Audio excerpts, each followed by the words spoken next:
Hello friends, welcome to my channel UPPCS with Chauhan. Guys, हम घटना चक्र की सीरीज़ कर रहे हैं जिसमें अभी हम कर रहे हैं सामान्य विज्ञान और सामान्य विज्ञान में भी भौतिक विज्ञान। तो गाइस, हम 4 चैप्टर कर चुके हैं। आज हम करेंगे चैप्टर नंबर 5। और एक और चीज़ है गाइस, आप इन सभी वीडियो की या इन सभी चैप्टर्स की जो PDF हैं घटना चक्र की ही आप डिस्क्रिप्शन में जाके डाउनलोड कर सकते हैं। तो गाइस, स्टार्ट करते हैं अब चैप्टर नंबर 5। तो चैप्टर नंबर 5 है स्थूल पदार्थों के गुण। तो सामान्य द्रव की जैसे कि हम जानते हैं सामान्य द्रव की क्या है, 3 अवस्थाएं होती हैं। एक होता है ठोस, द्रव और गैस। ठीक है, तो ठोस में क्या होता है, कुछ हर एक के कुछ गुण होते हैं। तो ठोस में क्या होता है, प्रत्यास्थता। और द्रव में क्या होता है, दाब, पृष्ठ तनाव, शांता, कोशिकात और प्लवन। और जो हमारा गैस है उसमें क्या होता है, वायुमंडलीय दाब। वैसे हम इन सब के बारे में पढ़ेंगे एक एक करके। तो प्रत्यास्थता क्या होती है, यानी कि इलास्टिसिटी। देखिए, साधारणतः दृढ़ पिंड का जो आशय किसी ऐसे ठोस एक ऐसे कठोर ठोस पदार्थ से है जिसकी कोई निश्चित आकृति या आकार नहीं होता है, परंतु वास्तव में पिंडों को तनित, संपीड़ित, बंकित किया जा सकता है। यहाँ तक कि किसी दृढ़ इस्पात की छड़ को भी पर्याप्त बाह्य बल लगाकर विरूपित किया जा सकता है। ठीक है, आप क्या कर सकते हैं, उसको तनित कर सकते हैं, उसको संपीड़ित करते हैं और बंकित कर सकते हैं। आपको इसके लिए क्या चाहिए होता है, एक बाह्य बल। तो इसमें लिखा है, जब किसी वस्तु पर कोई बाह्य बल लगाया जाता है तो उसका आकार और जो इसकी आकृति है, आकार और आकृति अथवा दोनों ही बदल जाती हैं, परंतु इस बल को हटा लेने पर वस्तुतः पुनः जो वस्तु है अपनी प्रारंभिक अवस्था में या आकृति में आ जाती है। ठीक है, वस्तु इस गुण को जिसके कारण वह अपनी प्रारंभिक अवस्था या आकृति पाने का प्रयास करती है उसको हम बोलते हैं प्रत्यास्थता। सपोज एक लोहे की छड़ है, हमने उस पर बल लगा के उसको मोड़ दिया। अब क्या है, जैसे ही हम उस बल को हटाते हैं वैसे ये क्या हो जाती है, वापस से अपनी पुनः अवस्था में आ जाती है। तो इस जो गुण है ये उसको हम बोलते हैं प्रत्यास्थता, कि जो वो अपनी पुनः अवस्था में आती है। ठीक है, तो पुनर्वस्था में आ जाती है। तो प्रत्यास्थता के गुण के आधार पर जो है वस्तुएं 2 प्रकार की होती है। एक तो होती है पूर्ण प्रत्यास्थ वस्तु, एक होती है पूर्ण प्लास्टिक वस्तु। यानी जब वस्तुएं बाह्य बल को हटा लेने पर अपनी जो है पूर्व अवस्था को प्राप्त कर लेती है तो वो होती है पूर्ण प्रत्यास्थ, यानी कि परफेक्टली इलास्टिक। जैसे आपने उस पर से बल हटाया वो अपनी पुरानी अवस्था में आ गई। और पूर्ण प्लास्टिक क्या होती है, वही जब आप किसी वस्तु पर बल लगाते हैं और जैसे ही आप उस बल लगाते हैं वो मुड़ जाती है। सपोज़ कि मुड़ गई और उसके बाद आपने बल हटाया तो वो वापस अपनी अवस्था में नहीं आती है, बल्कि वे सदैव के लिए विरूपित हो जाती है। तो इसको बोलते हैं पूर्ण सुघट्य या परफेक्टली प्लास्टिक। वास्तव में कोई वस्तु ना तो पूर्ण प्रत्यास्थ होती है और ना ही पूर्ण क्या होती है, सुघट्य होती है, बल्कि सभी वस्तुएं इन दोनों सीमाओं के भीतर होती हैं। मोटे तौर पर क्वार्ट्ज जो होता है पूर्ण प्रत्यास्थ होती है और जो मोम होती है वो पूर्ण सुघट्य होती है। फिर हम बात करेंगे प्रतिबल की। जब किसी वस्तु पर कोई बाह्य बल लगाकर उसके आकार या आकृति में परिवर्तन किया जाता है तो उस वस्तु की प्रत्येक काट यानी कि जो सेक्शन होती है पर जो बाह्य बल के बराबर परंतु क्या विपरीत दिशा में कुछ आंतरिक प्रतिक्रिया बल उत्पन्न हो जाते हैं, तो यह प्रयास करते हैं कि वस्तु अपने पुराने आकार को प्राप्त कर ले। तो इस प्रकार के बल को हम बोलते हैं प्रतिबल।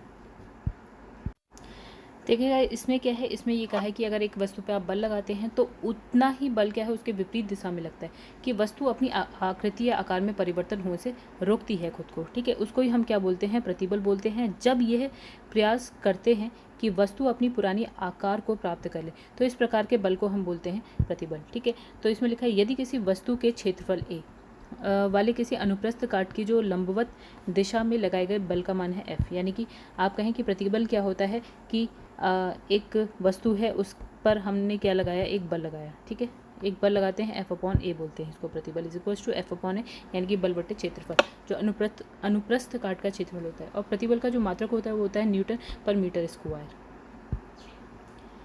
फिर है विकृति क्या होती है। यदि किसी वस्तु पर बाह्य बल लगाने पर वस्तु के आकार या आकृति में परिवर्तन आ जाता है तो हम बोलते हैं विकृति। सपोज कोई वस्तु है उसमें हम बल लगाते हैं और उसके आकार आकृति में परिवर्तन आ गया तो ये हो गया विकृति। विकृति एक क्या है, अनुपात है और इसका जो मात्रक नहीं। देखिए, विकृति का कोई भी मात्रक नहीं होता है। और जब चैप्टर 1 में एक क्वेश्चन ऐसा ही है कुछ, तो हुक का नियम कहता है लिखा है वैज्ञानिक रॉबर्ट हुक के अनुसार यदि वस्तु की विकृति अधिक नहीं है तो वस्तु पर कार्यरत प्रतिबल उसमें उत्पन्न विकृति के अनुक्रमानुपाती होता है। यानी कि विकृति बहुत ज़्यादा नहीं है तो जैसे हमने कहा कि जो प्रतिबल होता है, ठीक है, प्रतिबल क्या होता है, विकृति के अनुक्रमानुपाती होता है। यानी अगर विकृति अधिक है तो प्रतिबल कम हुआ होगा, ठीक है। तो यदि विकृति बहुत ज़्यादा यानी कि प्रतिबल विकृति ज़्यादा है तो यानी कि प्रतिबल कम होगा। मतलब इसका इनडायरेक्ट रिलेशन है। प्रतिबल तथा विकृति का अनुपात एक नियतांक होता है, ठीक है, प्रत्यास्थता गुणांक बोलते हैं उसको। तो E = होता है प्रतिबल बट्टे विकृति। अब होता है पृष्ठ तनाव क्या होता है, जैसे कि हम जानते हैं, हम नॉर्मल लाइफ में भी देखते हैं इसे। देखिए समझते हैं, किसी द्रव की वह प्रकृति जिसके कारण उसका जो स्वतंत्र पृष्ठ यानी कि फ्री सरफेस न्यूनतम क्षेत्रफल घेरने की जो है प्रवृत्ति रखता है और एक तनी हुई प्रत्यास्थता झिल्ली की भांति व्यवहार करता है, तो इसको हम बोलते हैं पृष्ठ तनाव। तो इसका जो SI मात्रक होता है Nm/m² है, इसे अभी समझेंगे हम। किसी द्रव के लिए पृष्ठ तनाव का मान द्रव की प्रकृति, द्रव के ताप और उस माध्यम पर निर्भर करता है जो द्रव के पृष्ठ के दूसरी ओर होता है, ठीक है। ताप जैसे क्या होता है, कोई भी जो आपका द्रव होता है उसकी क्या होती है प्रवृत्ति कि वो कम से कम क्षेत्रफल घेरने की कोशिश करता है, ठीक है, यही है और कुछ नहीं। तो कम से कम क्षेत्रफल घेरने की कोशिश करता है। अब द्रव की जो पृष्ठ तनाव है, ठीक है, उसका जो मान है उसकी प्रकृति पर, ताप पर और उस माध्यम पर निर्भर करता है जो उस पृष्ठ के दूसरी तरफ है, ठीक है। तो इसमें लिखा है ताप बढ़ने पर पृष्ठ तनाव क्या होता है, घट जाता है, और क्रांतिक दाब पर जो पृष्ठ तनाव हो जाता है 0। मतलब ताप बढ़ेगा तो जो आपका पृष्ठ तनाव है वो आपका क्या होता है, पृष्ठ तनाव, ताप बढ़ने पर पृष्ठ तनाव कम और एक होता है क्रांतिक ताप जिसमें कि हो जाता है 0। देखो, यदि किसी वस्तु का भार क्या है, नगण्य हो तो उसकी आकृति पूर्ण गोलाकार होगी, ठीक है। जब भार बिल्कुल नगण्य हो तो आकृति ऐसी होती है। उदाहरण के लिए वर्षा की बूंद, साबुन के बुलबुले पूर्ण गोलाकार होते हैं। इसका यह कारण है कि बूंद वह आकृति धारण करती है जिससे उसकी जो स्थितिज ऊर्जा है वो न्यूनतम हो जाए। यदि बूंद के ऊपर केवल पृष्ठ तनाव ही कार्य कर रहा है तो उसकी स्थितिज ऊर्जा तब न्यूनतम होगी जब उसका जो क्षेत्रफल है वो हमारा कम से कम होगा। तो जब बारिश की बूंद होती है ना तो वो क्या होती है, गोलाकार रूप धारण कर लेती है। क्यों? क्योंकि उसे अपनी स्थितिज ऊर्जा है उसको न्यूनतम करना है, और न्यूनतम तब होगी जब हमारा जो क्षेत्रफल है उसका कम से कम होगा, और एक गोले का क्षेत्रफल सबसे कम होता है। फिर इसमें लिखा है ससंजक बल और असंजक बल। देखिए हम ऐसे ही समझते हैं पहले ससंजक असंजक। जैसे सपोज कि एक पानी है, एक जल है, ठीक है, मतलब जल है तो जल में क्या है, जल के अणु होते हैं, ठीक है। तो जब जल के अणु के बीच में जो आकर्षण बल लगाया जाता है उसको हम बोलते हैं ससंजक बल। लेकिन सपोज कि जल है और ऑयल है, तेल है, ठीक है, तो जल के अणु और जो तेल है, तेल के अणु के बीच में जो बल लगता है, आकर्षण बल लगता है, उसको हम बोलते हैं असंजक बल, ठीक है। यही है। चलिए पढ़ के देखते हैं क्या लिखा है। आणविक सिद्धांत के अनुसार प्रत्येक पदार्थ अपने अपने मतलब छोटे छोटे कणों से मिलकर बना होता है जिसे हम क्या बोलते हैं, अणु बोलते हैं।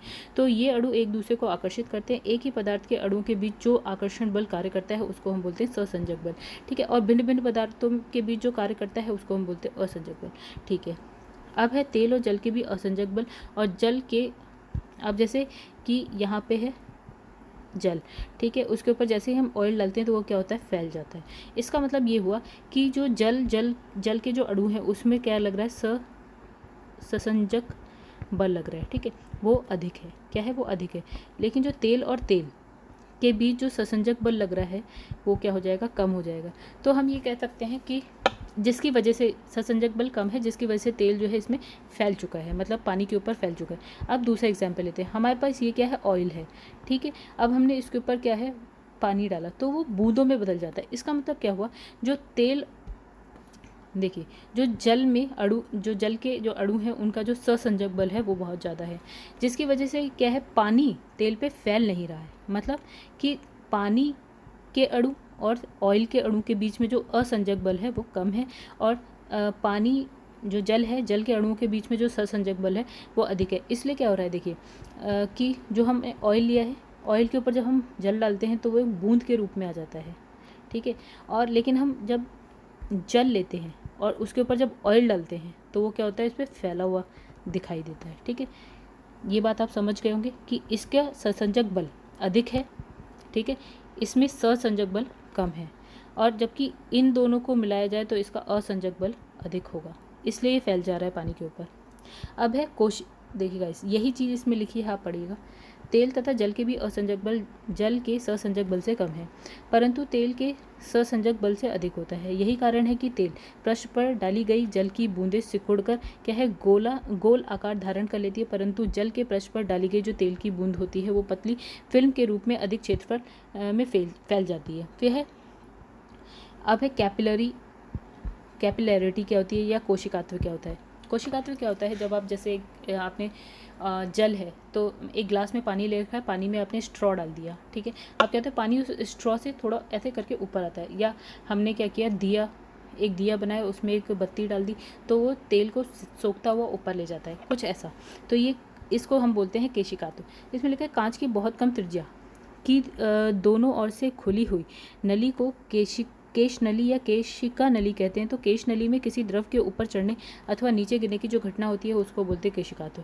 किसी द्रव के केश नली में ऊपर चढ़ने और नीचे गिरने का जो कारण होता है वो क्या होता है, द्रव का पृष्ठ तनाव होता है, ठीक है। ऐसे द्रव जो कांच को भिगो देते हैं वे कांच की केश नली में ऊपर चढ़ते हैं, जबकि जो द्रव कांच को नहीं भिगोते, ठीक है, वे केश नली में नीचे उतरते हैं। जैसे जब हमने क्या किया, यहाँ पे केश नली और ये है जल। देखिए जल जो है कांच की जो केश नली है उसको भिगोते हैं, तो जल क्या है ऊपर की तरफ चढ़ेगा, ठीक है। और अब हम लेते हैं पारा। तो हम क्या देखते हैं, पारा जो है कभी भी जो केश नली है उसको भिगोता नहीं है, तो पारा क्या होगा, ऊपर की तरफ नहीं चढ़ेगा, ठीक है, ऐसा कुछ। क्योंकि देखिए किसी केश नली को जल में सीधा खड़ी करने पर उसमें जल नली के बाहर वाले जल के तल से ऊपर कुछ ऊंचाई पर चढ़ जाता है, जबकि पारे के संग ऐसा नहीं होता है, जैसे कि हमने समझाया, ठीक है। आगे बढ़ते हैं। अब लिखा है केश नली के उदाहरण, हम केश नली को हम कैसे कैसे कहाँ यूज़ करते हैं। तो लिखा है जल के पौधे, जल का पौधे के तनों में अपनी असंख्य केश नलियों में चढ़कर क्या टहनियों तक पहुँचना, केश नली की जो प्रक्रिया होती है वैसा कुछ होता है। लालटेन में मिट्टी के तेल को बत्ती के ऊपर चढ़ाना। फिर तीसरा है हमारा मोमबत्ती में धागे से मोम का पिघलकर ऊपर चढ़ना। फिर फाउंटेन पेन की निब की नोक बीच से चिरी हुई होती है, जिससे इसमें छोटी सी बारीक केशनली बन जाती है, और जब इसे स्याही में डुबोते हैं तो कुछ जो स्याही है केशनली में चढ़ जाती है, ठीक है। फिर हालांकि रिफिल वाले पेन में लिखाई गुरुत्व के कारण संभव होती है, यह पृष्ठ तनाव पर क्या है आधारित नहीं होता है। किसमें, रिफिल वाले पेन में। अगर ऐसा क्वेश्चन आए तो ये आ सकता है, ये अपवाद है, ठीक है। अब है श्यानता क्या होता है, विस्कोसिटी क्या होती है। देखिए ये एक सपोज कि ये जल बह रहा है, ठीक है, तो ये हमारा क्या है तल है, अब इसके ऊपर जल बह रहा है, तो इसमें क्या है ए, अब बी, ये सी, ये ऐसे करके एक लेयर बना दी है इसने, ठीक है। तो अब क्या होता है, अब हम जब देखते हैं कि जो तल के पास है उसका जो वेग होता है उसका वेग होता है 0 इनफैक्ट, और जैसे जैसे हम ऊपर जाते हैं तो क्या होता है वेग जो है बढ़ने लगता है। कैसे, क्या होता है कि जैसे अगर हम इसमें देखें तो तल क्या करता है, ये जो इधर जो बह रहा है जल उसको रोकने की कोशिश करता है, और ए वाली लाइन क्या करती है, बी वाली लाइन पे जो जल बह रहा है उसको रोकने की कोशिश करती है, बी वाली सी वाली पे जो जल बह रहा है उसको रोकने की कोशिश करती है, ठीक है। तो और ये उसके ऊपर वाले, लेकिन तो ये इसका जो वेग है वो कम होगा, इसका वेग उससे थोड़ा सा ज़्यादा होगा, इसका वेग उससे भी ज़्यादा होगा, इसका वेग उससे भी ज़्यादा होगा बहने का, ठीक है। आइए देखते हैं, चित्र में प्रदर्शित है कि कोई द्रव एक दृढ़ क्षैतिज तल ए बी में बह रहा है, ठीक है। दृढ़ की वह परत जो तल के संपर्क में है वो है स्थिर, परंतु इस तल के ऊपर की ओर परतों का जो वेग है बढ़ता जा रहा है। सबसे ऊपर की परत सर्वाधिक वेग से बहती है। 3 समानांतर परत ए बी सी में परत ए का वेग सबसे कम होगा, बी का उससे अधिक होगा और सी का सबसे अधिक होगा। परत ए और बी के वेग, जो परत ए है परत बी के वेग को कम करने का प्रयत्न करती है, और बी क्या करती है, सी के वेग को कम करने का प्रयत्न करती है। अब होता क्यों है ये सब, तो इस प्रकार प्रत्येक परत अपने नीचे की परत को आगे ढकेलती है, ठीक है। जैसे ऊपर वाली जो बह रही है ये तो तेज बह रही है, तो ये कोशिश करती है जो नीचे वाली है वो भी आगे की तरफ, वो नीचे वाली, ये जो है नीचे वाली को आगे की तरफ ढकेलती है, ठीक है। तो स्पष्ट है कि विभिन्न परतों पर आंतरिक बल कार्य कर रहा है, ठीक है। एक आंतरिक बल कार्य कर रहा है जो कि उसकी सापेक्ष गति को नष्ट करने का क्या प्रयत्न कर रहा है। तो इन बलों को हम बोलते हैं श्यान बल, ठीक है। एक एक जो लेयर है वो दूसरी लेयर को, मतलब ऊपर वाली लेयर जो है नीचे वाली लेयर को आगे खिसकाने का काम कर रही है, और जो नीचे वाली लेयर है वो ऊपर वाली लेयर को आगे जाने से रोकने का काम करती है। फिर लिखा है द्रवों के बहाव को बनाए रखने के लिए श्यान बल के विरुद्ध क्या है, एक बाह्य बल लगाते हैं। ठीक है, अब बहाव होता रहे, मतलब ये वाली जो लेयर है इसको रोक ना पाए, तो हम क्या करते हैं, एक बाह्य बल लगा देते हैं, तो आगे बहता रहता है द्रव।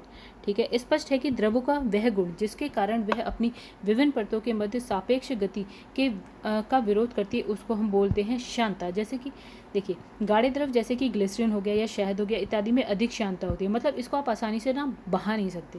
ठीक है, अतः जो गाढ़े द्रव होते हैं पतले द्रव की अपेक्षा जो है शीघ्र ठहर जाते हैं। अगर बल लगाना छोड़ दीजिए तो वो शीघ्र ही ठहर जाते हैं। फिर द्रवों की श्यानता ताप के बढ़ने पर घट जाती है। जैसे ही टेम्परेचर आप बढ़ाते हैं, तो जैसे शहद है, अगर आप उसको, या जैसे शहद है, अगर आप उसको, उसका टेम्परेचर थोड़ा सा बढ़ाएं, उसको गैस पर रख दें, तो आप देखेंगे कि उसकी जो श्यानता है ना, उसका गाढ़ापन है वो कम होने लगता है। इसके विपरीत गैस की श्यानता ताप बढ़ाने पर बढ़ जाती है। ठीक है, द्रव की जो श्यानता है वो तो तापमान बढ़ाने पर क्या होती है, घट जाती है, लेकिन गैस की श्यानता जैसे ही आप तापमान बढ़ाएंगे तो वो बढ़ जाएगी। फिर ठोस में श्यानता ही नहीं होती, बिकॉज ठोस में कौन सी लेयर आगे बढ़ती है, अपने आप बहता तो है नहीं कुछ उसमें।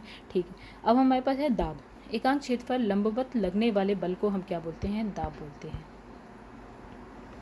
दाब बराबर हो गया बल बट्टे क्षेत्रफल। दाब का मात्रा क्या होता है, न्यूटन मीटर स्क्वायर होता है। ठीक है, आगे बढ़ते हैं। द्रव के अंदर किसी, मतलब बस ये आप याद रखिएगा कि जो दाब होता है वो क्या होता है, बल बट्टे क्षेत्रफल, और इसमें द्रव के अंदर किसी बिंदु पर दाब। ठीक है, इसमें लिखा है द्रव के स्वतंत्र तल से h गहराई पर स्थित किसी बिंदु पर दाब के कारण क्या होता है, बिंदु पर द्रव के कारण दाब। ठीक है, क्या होता है, P = H, यानी कि जिस भी, सपोज की गहराई में रखा है, यहाँ ये तल है और यहाँ पे कोई वस्तु रखी है, तो यहाँ पे ये H गहराई है इसकी, इनटू इस जल का घनत्व यानी कि जो डेंसिटी है उसकी वो, और तीसरा है g यानी कि गुरुत्वीय त्वरण। तो ये सब हो जाएगा दाब बराबर। ठीक है, ये दाब बराबर, ये फॉर्मूला हो गया।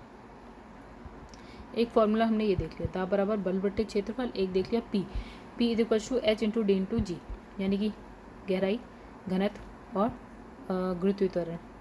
फिर है उत्प्लवन। क्या होता है, देखिए, जब पानी में कोई वस्तु फेंकी जाती है तो क्या होता है, ऊपर तैर रही होती है। सपोज इसका भार है 10 किलोग्राम, वो कोशिश करेगी अंदर जाने की, लेकिन उसके ऊपर नीचे से एक बल लगता है। ठीक है, इसे ही बोलते हैं उत्प्लवन बल, जो उसको डूबने नहीं देती। ठीक है, जब कोई ठोस वस्तु द्रव में डुबाई जाती है तो उसके भार में कुछ कमी का अनुभव होता है। तो भार में यह जो आभासी कमी है द्रव द्वारा वस्तु पर ऊपर की ओर लगाए गए बल के कारण होती है। तो इस बल को उत्प्लवन बल या उत्क्षेप कहते हैं। उत्क्षेप वस्तु द्वारा हटाए गए द्रव के गुरुत्व त्वरण पर कार्य करता है और इसे ही उत्प्लवन केंद्र कहते हैं।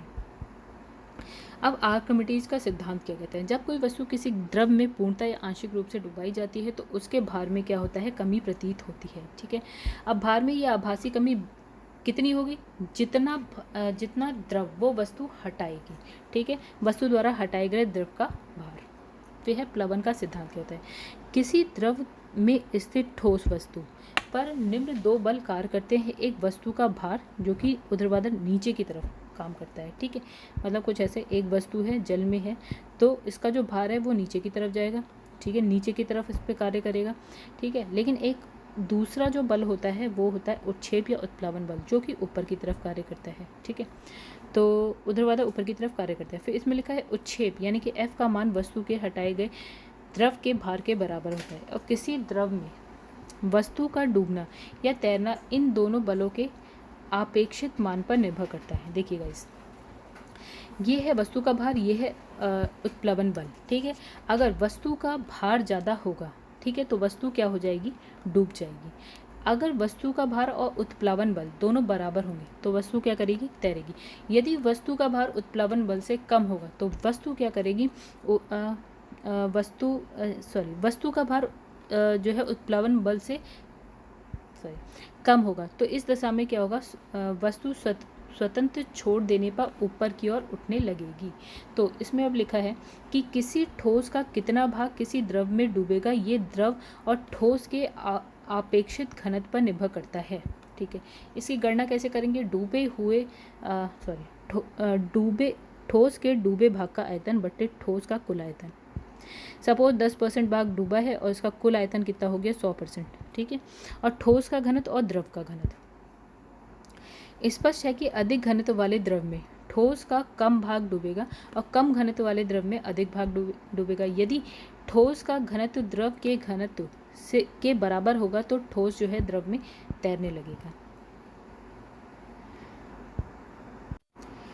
तो दोस्तों नोट्स हमने कंप्लीट कर लिए हैं और ये वीडियो काफ़ी बड़ी होती जा रही है, तो एक काम करते हैं कि अब हम जो ये क्वेश्चन आंसर्स हैं वो हम अपनी नेक्स्ट वीडियो में लाते हैं। तो गाइस, अगर आपको मेरी वीडियो या मेरा जो ये प्रयास है पसंद आ रहा है तो प्लीज़ मेरा जो वीडियो है उसको लाइक करिए एंड मेरे चैनल को सब्सक्राइब करिए और शेयर करिए। Thank you friends.